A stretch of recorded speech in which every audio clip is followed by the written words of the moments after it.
साल 1877 गर्मियों का मौसम इतना गर्म और खौफनाक था कि इंडिया में ब्रिटिश प्रेसिडेंसी चल रही थी और उसी दौरान 2 करोड़ लोग भूख की वजह से मर गए। इंडिया में हर सड़क और गांव में लाशें बिछी हुई थी सिर्फ और सिर्फ गर्मियों की वजह से। अब शॉकिंग बात यह है कि ऐसा सिर्फ और सिर्फ इंडिया में नहीं हुआ, सेम उसी साल चाइना में भी गर्मी का एक ऐसा खौफनाक लहर आया जिसकी वजह से 2 करोड़ लोग चाइना में भी मर गए। ब्राजील में भी ये गर्मी का लहर आया जिसमें 20 लाख लोग मर गए। सेम उसी साल Egypt, Morocco, Ethiopia, South Africa हर जगह खुश्क साली देखने को मिला। पूरी दुनिया में डिफरेंट कॉन्टिनेंट्स में लोग तड़प तड़प के मर रहे थे गर्मी की वजह से। अमेरिका के मिनेसोटा ने इस साल को द ईयर विदाउट विंटर का नाम दे दिया। ऐसा इसलिए दिया गया क्योंकि उस साल ऐसा गर्मी था जैसे सर्दी का मौसम आया ही ना हो। अब यहाँ पर सवाल उठता है कि ऐसा क्या हुआ था 1877 में जिसकी वजह से गर्मी का तूफान इतना बढ़ गया। इसका रीजन कोई डिजीज नहीं था, इसका रीजन कोई वार नहीं था, इसका रीजन कोई अर्थक्वेक भी नहीं था। असलियत में एक नेचुरल फिनोमेना था जो पेरू की कोस्ट के छोटे से समंदर के हिस्से से शुरू हुआ और ये पूरी दुनिया में इसी तरह फैलता गया। जो 70 सदी के पेरुवियन फिशरमैन थे उन्होंने इसे एली नानो कहा। एली नानो बोले तो एक छोटा बच्चा, लेकिन बदकिस्मती से उस साल ये नेचुरल फिनोमेना इतना एक्सट्रीम लेवल पर चला गया जिसकी वजह से लाखों करोड़ों लोग मर गए। उस साल जो हुआ उसे सुपर एली नानो का नेम दिया गया। लेकिन अब यहाँ पर शॉकिंग बात यह है कि आज 2026 में ये एली नानो फिर से वापस आ रहा है 140 साल बाद। यूरोप के सबसे फेमस फोरकास्टिंग सेंटर ECMWF के लेटेस्ट मॉडल कह रहे हैं कि 2026 में जो गर्मी आने वाली है वो इंसान की तारीख की सबसे खतरनाक गर्मी में से एक होने वाली है और कुछ लोग इसे मेगा एलिनानो का भी नाम दे रहे हैं। तो चलो समझते हैं आज की इस वीडियो में इसका रीजन कि आखिरकार ये इतना एक्सट्रीम लेवल पे क्यों जा रहा है। तो वीडियो को लास्ट तक वॉच कीजिएगा, ये वीडियो आप लोगों के लिए बहुत इंफॉर्मेटिव होने वाली है। इन सब चीजों को समझने के लिए हमें पहले एल नीनो को समझना होगा कि एल नीनो आखिर होता क्या है।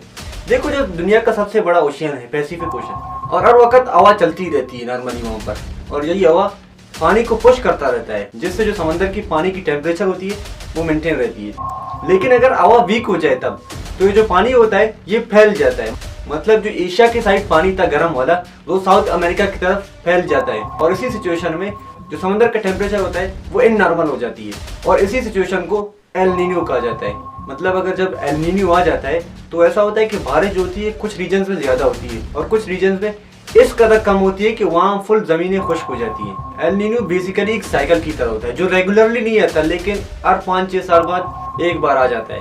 लेकिन एल नीनो ज्यादा टाइम के लिए नहीं चलता, ये 6 या 7 महीने सिर्फ चल जाता है, एक पैटर्न की तरह। मतलब अब यहाँ पर एक सवाल उठता है कि एल नीनो तो एक नॉर्मल कंडीशन है जो हर 5 से 6 साल बाद आ जाता है, लेकिन इस बार एल नीनो इतना डेंजरस क्यों हो रहा है? क्योंकि लास्ट टाइम अमेरिका के क्लाइमेट प्रेडिक्शन सेंटर ने अपनी एक एडवाइजरी जारी करते हुए उन्होंने कहा इस बार जो एल नीनो आने वाला है वो मई से जुलाई तक आ जाएगा और उसके 61% चांसेस हैं।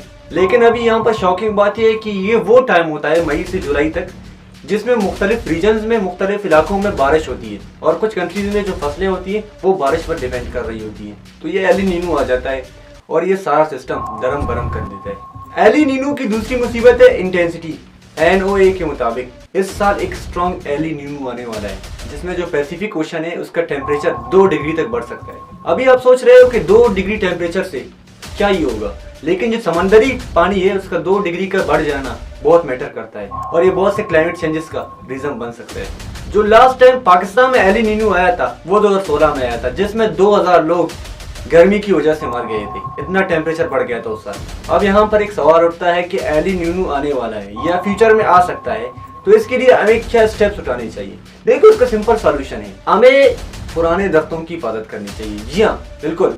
मतलब हम नए दरख्त तो लगा रहे हैं लेकिन इसका मतलब ये नहीं है कि पुराने जितने भी दरख्त हैं उन्हें उखाड़ कर फेंक दें, क्योंकि एक दरख्त उगने में कितना टाइम लगता है और जब तक वो दरख्त बड़ा हो जाता है तब तक बहुत टाइम लगता है और इसी दौरान बहुत से क्लाइमेट चेंजेस का सामना करना पड़ सकता है। और दूसरा सॉल्यूशन है कि जो कोयल ग्रिड चल रहे हैं, जितने भी कोयल से बिजली पैदा की जा रही है, उन सबको कम करने की कोशिश करें और गवर्नमेंट ये भी कोशिश कर ले कि जितने सोलर सिस्टम लगा सकता है उतने ही लगा ले, क्योंकि जितना जल्दी हम रिन्यूएबल एनर्जी की तरफ शिफ्ट हो जाएंगे उतना ही हमारे लिए बेहतर है। तो आई होप ये वीडियो आप लोगों को इन्फॉर्मेटिव लगी और तब तक के लिए मुझे इजाजत दें। डिस्कस आइडियाज विद नाफे में। अल्लाह हाफिज़।